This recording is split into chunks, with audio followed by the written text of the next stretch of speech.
Hello, I'm Tim Loughton MP for East Worthing and Shoreham, and welcome to the latest of my 2-Minute Tim podcasts. I'm just here to say that I'm voting to leave the EU on June the 23rd. I've set my reasons out in a long letter which you can find on my Facebook page and on my website at www.timlaughton.com. For me, this isn't just about the United Kingdom's relationship with the EU, it's about the very viability and sustainability of the whole EU itself. There are two huge issues facing Europe at the moment. One is the immigration crisis and the complete shambles that we've seen on the continent, the pressures we have on people trying to come to the UK at Calais. This shouldn't be happening under existing EU immigration rules, but it is. And the second thing is the viability of the euro. We've seen over the last few years just how delicate the economies of Portugal, of Greece have become, and their sovereignty is completely usurped by the EU, and very little that their own people and their own politicians can do about it.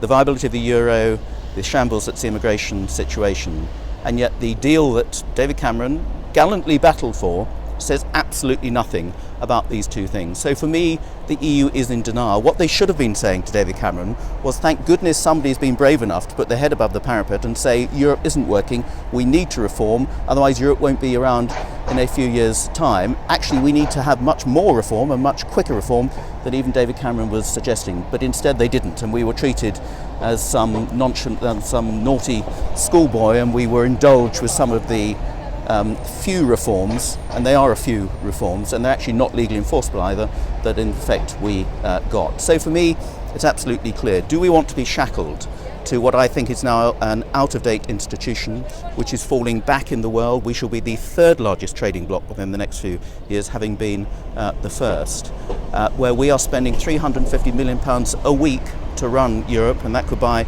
a new hospital in the UK every week. So for me, it's a no-brainer. On June the 23rd, I'm going to vote to leave so that we can have an independent and positive future where politicians accountable to people in the country who elect us can decide how best to spend money in the interest of the United Kingdom for British people, and we can trade with people around the world, be outward looking and not held back by the too many regulations and restrictions that we have from Europe. Europe will still exist. We will have a relationship with Europe. So let's stop scaremongering over what actually means. But the work needs to start on June the 24th about what the relationship between the UK and the EU will look like. I think it can be a very positive one. I should be making that positive case over the next few months, and I'm looking forward to the many meetings I want to organise with constituents so we can have a proper, full and frank debate over the future of the United Kingdom and Europe. I look forward to that debate. I hope you do too.